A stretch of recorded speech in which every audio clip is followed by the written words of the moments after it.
Muy buenas noches, estimados.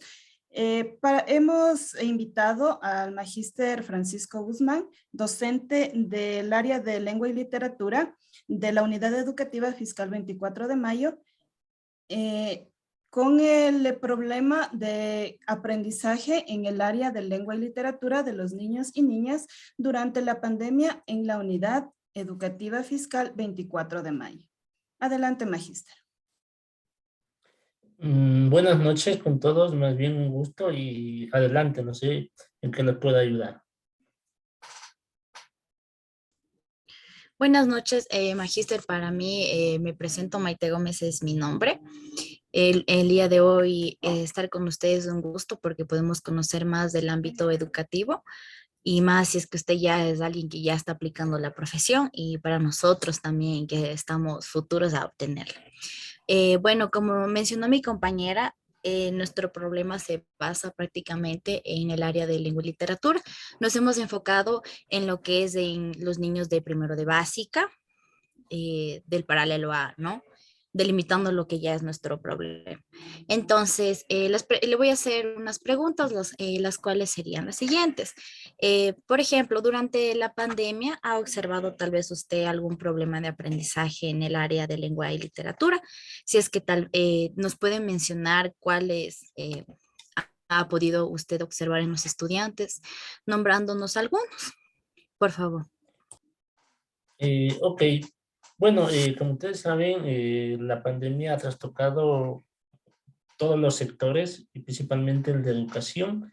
Y uno de los grandes problemas que se ha evidenciado es, primero, ¿no? El tema de lengua o lenguaje que se deben haber entre los niños, es el tema de la socialización, que eso ha dejado a un lado y ahora los niños tienen problemas en relacionarse y obviamente entablar una comunicación. Ese sería el principal problema.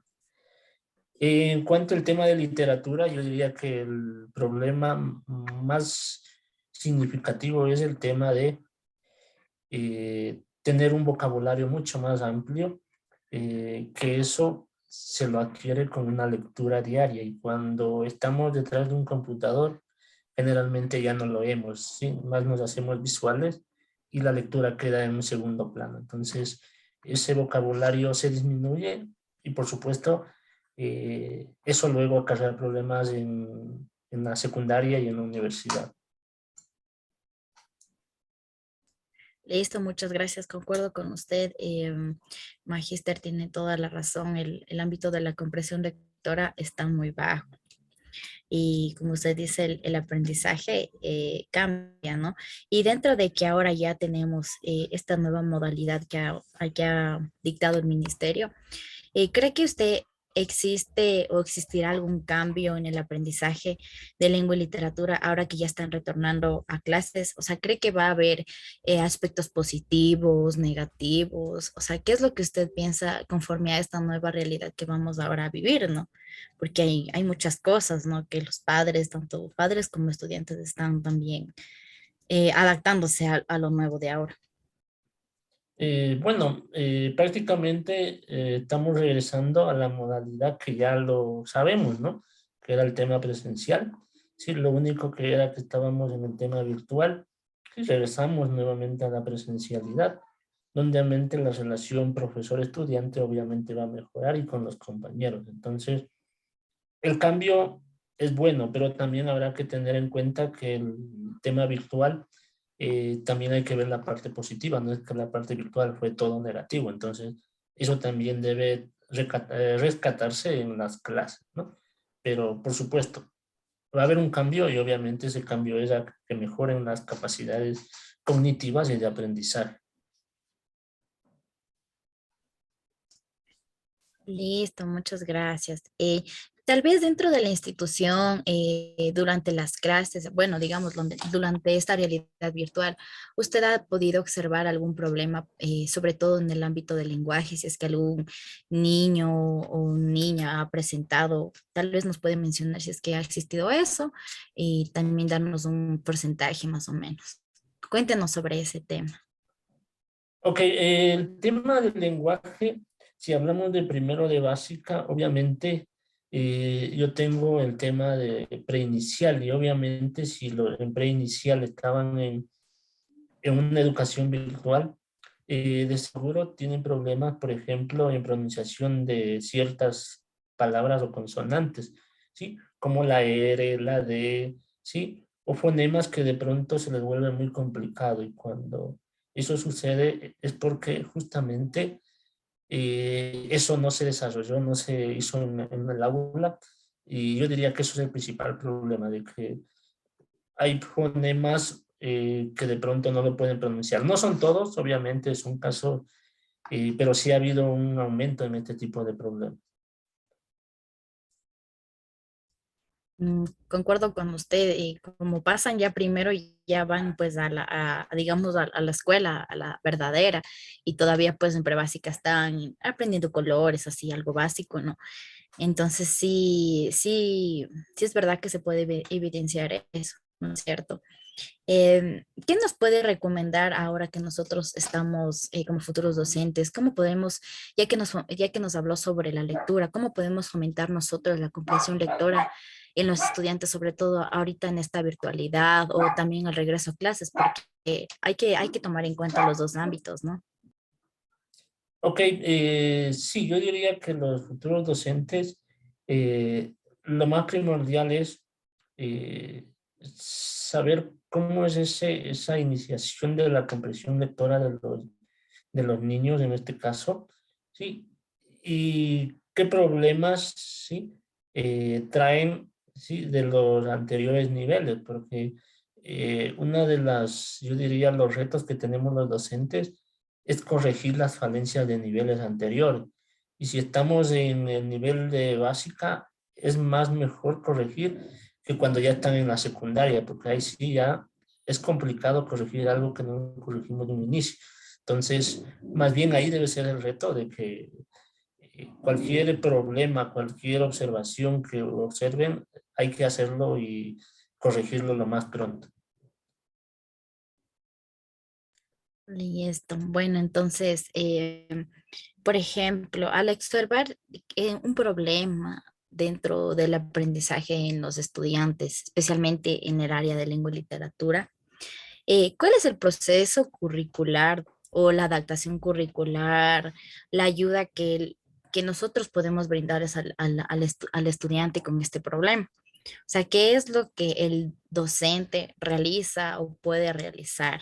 También algo que esté en sus manos, ¿no? Porque también sabemos que dentro de la comunidad educativa todo es de la mano con padres y también los estudiantes y el docente. Ajá. Ok, sabemos que dentro del sistema educativo el tema curricular está planificado y definido por el Ministerio de Educación, entonces de pronto nosotros no podemos cambiar algo que viene ya de, digamos así, de la parte administrativa, de la parte eh, ya de gestión.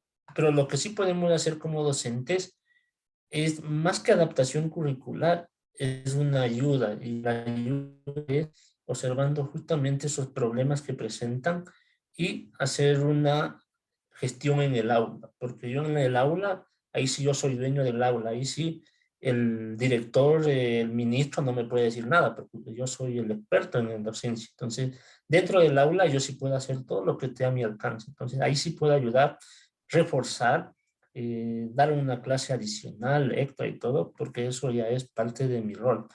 Pero el tema curricular, cambiar algo, todo eso de pronto es un tema más administrativo y ustedes saben que el tema administrativo es muy complejo, muy burocrático y más bien por ahí yo no lo veo la solución. Concuerdo con usted, cierto que lo que está en el ministerio, digamos que es nuestra guía, ¿no? Y tampoco es que podemos cambiar un currículo que ya es dado por una autoridad, ¿no? Pero sí concuerdo con usted mucho el ámbito de aplicar sería ahí bastante lo que es la didáctica, ¿no? En las clases y en la adquisición del aprendizaje. Bueno, por mi parte, ha sido todo durante las preguntas que yo le he podido realizar. A continuación, mi compañera le va a realizar las otras preguntas que hemos preparado para usted. Con gusto, Maite. Bueno, buenas noches. Mi nombre es Betty Tutillo. Entonces, voy a realizarle las siguientes preguntas. Durante la pandemia, los docentes han implementado estrategias para solventar los problemas de aprendizaje en la materia de lengua y literatura de los niños de primer grado de educación básica. Ok, bueno, prácticamente como digo, ¿no? La gestión en el aula se va viendo el día a día, ¿no? Entonces, las estrategias didácticas educativas que se generan eh, siempre serán en función de los problemas que se presenten, ¿no? En este caso, de las materias de lenguaje y literatura, eh, en el tema de virtualidad es un poco complejo porque, listo, si yo detecto un problema, hago una actividad adicional, ¿sí? Pero por el tema mismo del tiempo, de pronto eso no ayuda.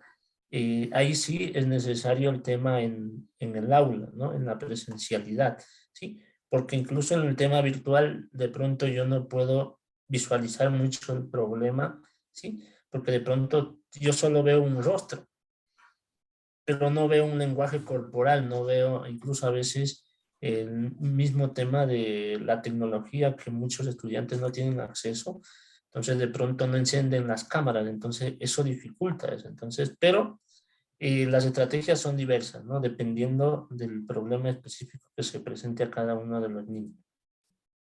De acuerdo con su intervención, magíster, es muy difícil trabajar con los estudiantes en la virtualidad como en la presencialidad. De acuerdo a la premisa anterior, ¿cuáles son las estrategias que se utilizan ahora en la nueva normalidad? Que también estamos dentro de pandemia, pero ya estamos asistiendo presencialmente a las aulas. Las principales estrategias, primero,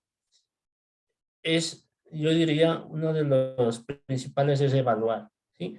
Una evaluación, porque no sabemos en estos 2 años de pandemia, ¿sí? Cuál fue su nivel de avance. Entonces, uno para poder dar una estrategia, tengo que ver en qué nivel están. Entonces, la primera estrategia es una evaluación, pero no digamos una evaluación valorada, sino más bien una evaluación de diagnóstico. Y con esa evaluación de diagnóstico nos permite a nosotros poder ver si todos los niños tienen el mismo problema o son solo ciertos niños que de pronto habrá que un poquito más bien ser más específicos con cada uno de los niños y no con todos, ¿no? Pero esa es la primera estrategia y si hubiera algún problema, como decía, por ejemplo, el tema de fonemas de pronunciación, lo primero sería ir las actividades didácticas relacionadas a eso. Así es, el docente busca la estrategia adecuada para cada necesidad de cada estudiante. Entonces, continuamos. La siguiente pregunta es, durante la pandemia, ¿los estudiantes de primero de básica disponían de medios tecnológicos para recibir las clases? Ok, bueno, creo que esa es una de yo diría, de los grandes retos que tuvo la educación, porque ahí sí hay una brecha digital muy grande y si digamos una familia de estrato medio, medio bajo, de pronto sí, pero de pronto una familia de estrato bajo, de pronto muy difícil tener un medio tecnológico sobre todo adecuado. Y el tema del internet, que sería otro de los grandes problemas que tienen no solo la educación básica y solo hablando de esta institución, sino es a nivel nacional, ¿no? Y me diría yo también a nivel regional, a nivel latinoamericano, que uno de los problemas es el acceso a la tecnología y a los medios tecnológicos, que de pronto por un computador deben estar 3, 4 niños o 3, 4 hijos de una familia y ahí de pronto también genera esto, ¿no? Que de pronto no puedan hacer un aprendizaje adecuado. De acuerdo, y más que todo, nadie estaba preparado para la pandemia. Es por eso que hubo mucha brecha, que los papitos tenían que decidir si se conectaba el grande o se conectaba el pequeño o era por turnos. Entonces, continuamos. Durante la pandemia, la institución educativa brindaba atención para padres a fin de coordinar, planificar y motivar a los estudiantes sobre la importancia del aprendizaje de la materia de lengua y literatura. Y yo diría que esa era una de las principales estrategias durante la pandemia, porque antes los niños iban a la escuela, su segundo padre era, o su segunda madre era el profesor o la profesora, pero al quedarse en casa, obviamente, el segundo padre o segunda madre era la misma mamá que estaba en casa, entonces ella ahora debía hacer la función de docente. Entonces, una de las estrategias era, ¿sí? No planificar, porque de pronto eso sí es muy complicado, pero sí coordinar y motivar de que más allá de lo que se vea en las clases, ellos refuercen eso, ¿no? Que refuercen y con eso ir avanzando, porque si ha habido un retroceso y sobre todo si los padres no apoyaban en este aprendizaje, de seguro que iba a ser mucho más complicado. Entonces, era muy importante esta principal estrategia de que los padres también se pongan en, como parte de la educación de sus hijos y eso era fundamental. Así es. Y de acuerdo a esta pregunta, se desencadena la siguiente. Tal vez usted observó algún beneficio en los niños después de haber implementado estas estrategias con los padres de familia. Tal vez se observó algún beneficio en los estudiantes en el aprendizaje del área de lengua y literatura. Bueno, yo diría que los beneficios, no en su mayoría, pero sí aportaba, porque no nos olvidemos que la primera escuela es la familia y es donde ahí aprendimos a hablar, a escribir incluso, pero yo diría más a hablar en el tema del lenguaje. Entonces, si los padres obviamente apoyaban en ese proceso de aprendizaje, eh, de seguro que los niños que lo hicieron de pronto mejoraron, ¿sí? O el nivel no fue el bajo, de pronto en algunos que por tema de trabajo, el tema de eso, de pronto descuidaron y eso sí repercute, ¿no? Sería muy interesante tener alguna estadística y yo diría que eso es un tema de investigación importante, ¿sí? Si hubo o no beneficio de parte de eso, ¿no? Para ver que si de pronto más adelante alguien puede estudiar desde casa. Con eso concluimos, estimado magíster, compañera. Hemos finalizado la entrevista y le agradecemos mucho por su intervención. Ok, de nada, Sí, una buena noche a todos, sí, gracias. muchas gracias. Le agradecemos bastante, gracias por su tiempo y esperamos también poder contar con su presencia igual en las próximas videoconferencias también. Que tengan una excelente noche. Igual manera, una buena noche a todos.